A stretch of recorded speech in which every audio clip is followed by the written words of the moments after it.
When it comes to upgrade paths for the Browns quarterback rooms, there are some interesting options that the Browns can pursue.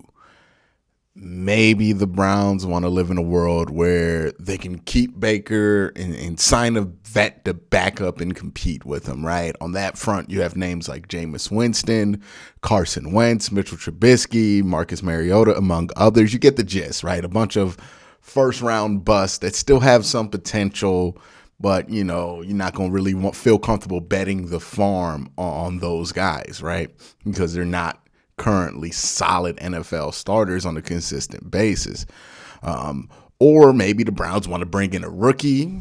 Not likely this year because, I'm be honest with you, it's probably the worst quarterback class that we've had since like 2013 when E.J. Manuel went in the first round. And, a lot of the guys are going to be taken in the first round are really like second and third round picks in a good draft. So I don't know. I don't know about any of these prospects. So those are the let's keep Baker options, right? If you are willing, on one hand, to completely move on from Baker Mayfield, well, then conversation gets a little bit more interesting, right? Because it's not just a question of better, it's how much better. And is that amount better that you're going to get enough, right? Like Derek Carr is better than Baker Mayfield right now. I don't think there's much debate to that. But would you trade 2 firsts and Baker Mayfield to get Derek Carr? Would that be a big enough upgrade for you? Same thing goes with Kirk Cousins, right? And that's who we're here to talk about today. Is Kirk Cousins better than Baker Mayfield at this point? Yes, Baker Mayfield has not been as good as Kirk Cousins. Like, that just is a fact. Kirk Cousins has had more solid seasons, has done it longer, done it more consistently. Baker Mayfield has not had 2 decent seasons put together back to back. Yes, Kirk Cousins would be a upgrade from Baker Mayfield, especially from a statistical point of view. But the question isn't, is he better? The question is a Kirk Cousins upgrade worth the Matthew Stafford price, right? Well, let's talk about it.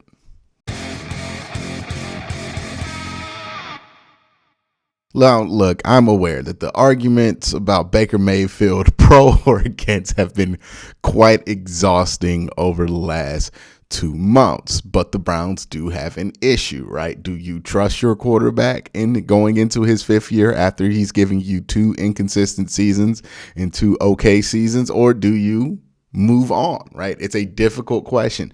The answer isn't super clear, and if you wait for the answer to become super clear one way or the other, you risk, burning out a championship window that you worked really hard to create. So this is not an easy conversation for anybody in that building, any Browns fan, anybody, because it's a difficult one.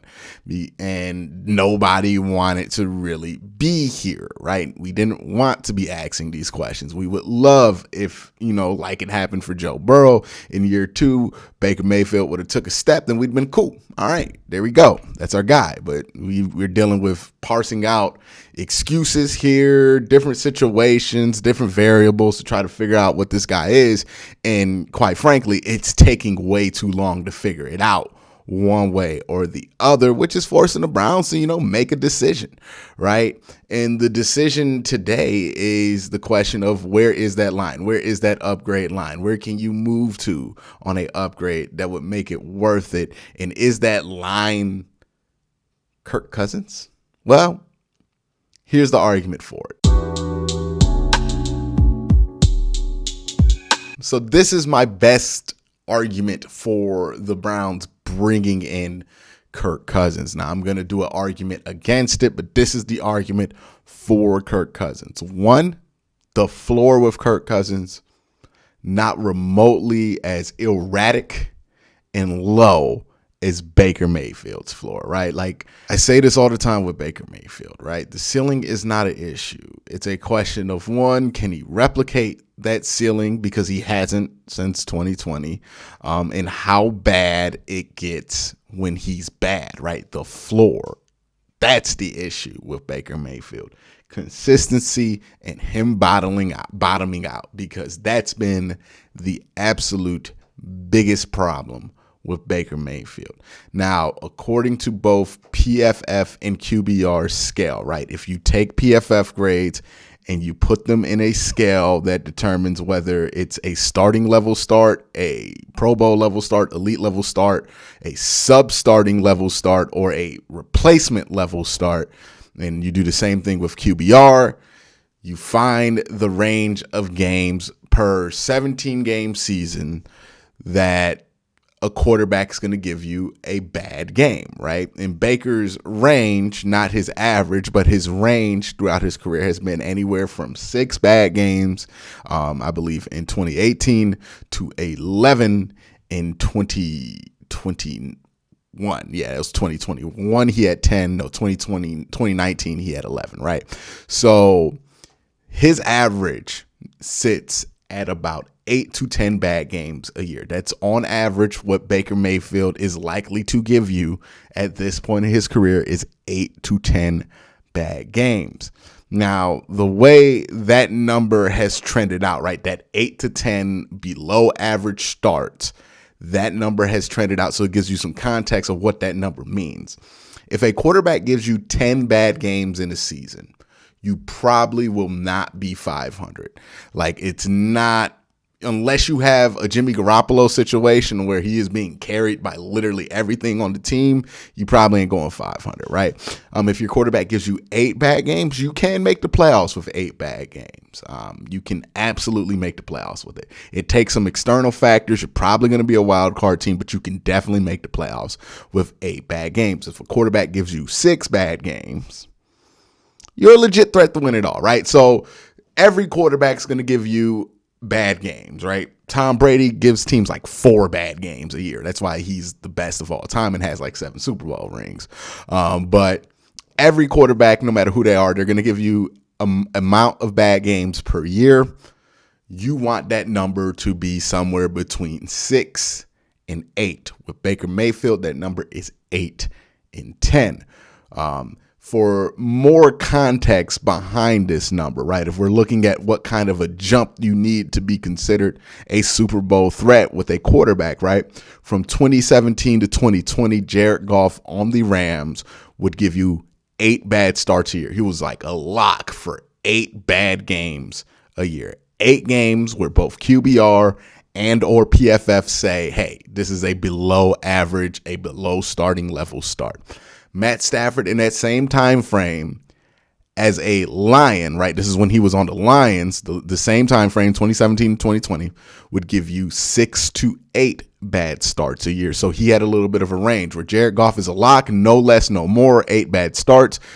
Matt Stafford could get you 6 bad starts in a year, could give you 8 bad starts in a year. And in 2021, that held up. He had, according to PFF and QBR, I think in QBR, he had 6 bad games according to that number. PFF, he had 8 bad games. So that average held for him throughout his career in Detroit. He was the same dude that he was in Detroit that he was in LA. It's just he had a lot more around him. And the Rams ultimately needed a quarterback who would give them 2 less bad games. That's all they needed. 2 less bad games per 17-game season. That's what they needed to get to the Super Bowl. They traded Jared Goff 2 firsts for 2 more quality starts. So that's how important 2 quality starts are, an improvement of 2 quality starts. Kirk Cousins, during his entire career, has had a range of 7 to 9 bad starts a year, right? On the good end, he'll give you 7 bad starts. On the bad end, he'll give you about 9 bad starts on average. What makes this interesting is that the last 4 years of Kirk's career, according to PFF at least, he's been hitting that 7 bad start number consistently. So he's been on the low end of that range the last 4 years. Now, this is significant because Kirk has also done this without playing with great help since 2018, right? He's had the 27th worst pass blocking offensive line almost his entire time in Minnesota. He's had a top 10 rushing attack 1 time in the last 4 years, where if you look at Baker Mayfield, Baker has had top 10 offensive lines almost every year of his career. And the same thing when it comes to run games. I don't think Baker's ever had a career where his running game was ranked outside the top 10. We can take this comp a little bit further if we look at what these two did in their most successful campaigns, right?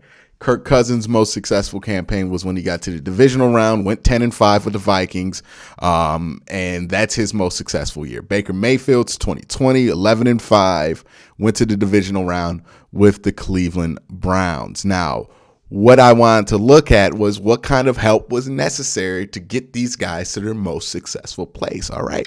Found out some interesting stuff here, right? In 2019, Kirk Cousins, in his most successful year, had the 27th ranked pass blocking offensive line. So one of the worst pass blocking units. The 9th ranked receiving unit. He had a pretty good wide receiving core. 16th ranked run game and 4th ranked defense. So there is some help, right? Wide receiving help is there. Defensive help is there, but he had no help when it came to pass blocking. And he had average help when it came to the run game. Now, if we flip this, look at Baker Mayfield in 2020, what he took to get to that point. He had the number 1 ranked pass blocking offensive line by a significant margin that year. The 11th ranked receiving core, according to PFF that year. So pretty good receiving. 7th ranked run offense, and then the 20th ranked run defense. So significantly worse defense that he had to overcome, but everything else on the offensive side of the ball was much better, almost, except for like receiving, which was comparable 11th to 9th that year when it comes to just the pure PFF rankings. So the help there, comparable, the success there, comparable, except for one had a bad offensive line. The other one had a really, really, really good offensive line in their most successful year. So you can make the conclusion that Kirk requires less offensive help to win with. Also, in the argument for Kirk Cousins is the argument of accuracy. Kirk Cousins is just a flat on a pass-per-pass basis more accurate quarterback than Baker Mayfield. Now, a lot of this is because Baker Mayfield has a bad habit of missing layups, just flat missing layups, right? Wide open dude, miss layup. He'll make a he's like, sometimes Baker Mayfield reminds me of like a quarterback version of like Braylon Edwards, right? Where Braylon would never make the easy catch, but he'll make the difficult one. Baker ain't never going to make the easy throw, but he'll make the difficult ones every once in a while, right? And that kind of drives you crazy about the dude. But on a pass-for-pass basis, throw-for-throw basis, Kirk Cousins is a more accurate quarterback, and especially over the last 4 years, right? When you look at on-target percentage, again, higher is better for on-target percentage. Kirk Cousins has been 5th, 1st, and 9th since the inception of that percentage, and then Baker Mayfield has been 31st, 28th, 24th. Not great, right? Not great. When you look at bad throw percentage and the stats after that, lower is going to be better, right? You want to be closer to 32.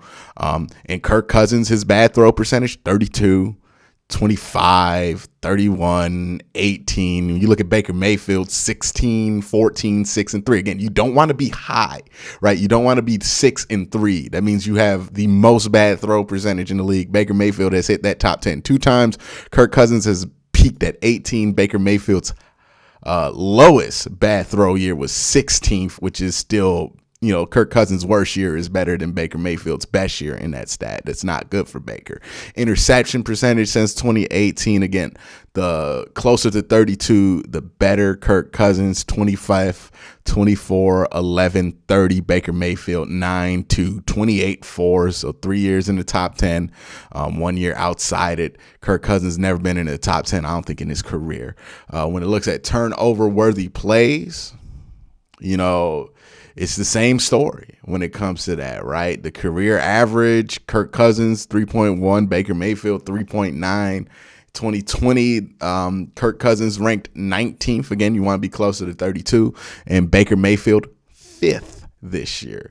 So when it comes to just not messing it up, not turning the ball over, we know Kirk Cousins is a better quarterback than that. We've already been over the Kirk Cousins fourth quarter splits in the Truth of Baker Mayfield video. So if you're interested in seeing that, check it out here. I'll put the graphic up for you so you can see it. But Kirk has way better fourth quarter splits than Baker Mayfield, despite not being a clutch quarterback at all. Again, those numbers aren't good. They're just really bad for Baker Mayfield. And also Kirk takes way less sacks, right? We've gone over the fact that Kirk has not had great offensive lines, especially in the last 4 years, but his pressure to sack percentage is significantly lower than Baker Mayfield's, right? Baker takes sacks. His pressure to sack number is 20.6 with good offensive line play. And Kirk Cousins' pressure to sack number is 15.4. Significantly better despite having worse offensive line play. That tells you that Kirk can get rid of the ball, maneuver the pocket at a higher level than Baker Mayfield can, who takes a lot of bad sacks. So the final argument for Kirk Cousins is not that he's going to come to Cleveland and become one of the best quarterbacks of all time. He's a reliable hand. He is at best the fifth best player on a championship team. I mean, like Matt Stafford just won the Super Bowl. He was probably the fourth or third best player on his championship team, right? The positives about Kirk Cousins is that he ain't going to mess it up according to statistics, right? He isn't going to throw the bad interception. He isn't going to miss his layups. He's going to hit his targets. He's not going to turn the ball over, and he's not going to take unnecessary sacks, right? Like, that's the argument for Kirk Cousins. He will be competent. And sometimes competent is better than great, especially when you're dealing with inconsistency. I think if Kirk Cousins came here, the Browns would be a safe bet to make the playoffs, right? I think they would absolutely win 11 to 12 games, make the playoffs, might even win the division if things go wrong for Baltimore or Cincinnati. And, you'll be in the playoffs. But my worry about Kirk Cousins is not if he can get to the playoffs. It's what he does once he gets there, right? But that's the question you have to ask yourself. You're going to be sacrificing some ceiling for more consistency. You're going to be sacrificing playmaking ability for more consistency. And you have to ask yourself, would you feel better about getting somebody who's more of a playmaker like a Derek Carr? Would you feel better about rolling the dice on Baker Mayfield? If you feel good about one of those two, that's probably what you're going to come to. If you feel much better about Kirk Cousins, knowing that he hasn't had great help over the last 4 years, has played statistically really good football, then, maybe you can make the argument that, hey, the Brown situation will improve him and take him to a new level. That's the argument for Kirk Cousins. All right, so here's the case against Kirk Cousins.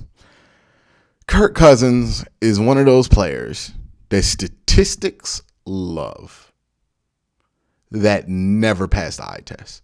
Like, have you ever watched Kirk Cousins and been like, wow, that's one of the best quarterbacks of football? I've watched Derek Carr and felt that. I've watched Matthew Stafford and felt that. Like, these aren't like, MVP winners, right? None of these guys have won the MVP. I'm not saying like Aaron Rodgers or anything, but I've watched Dak Prescott and felt that, right?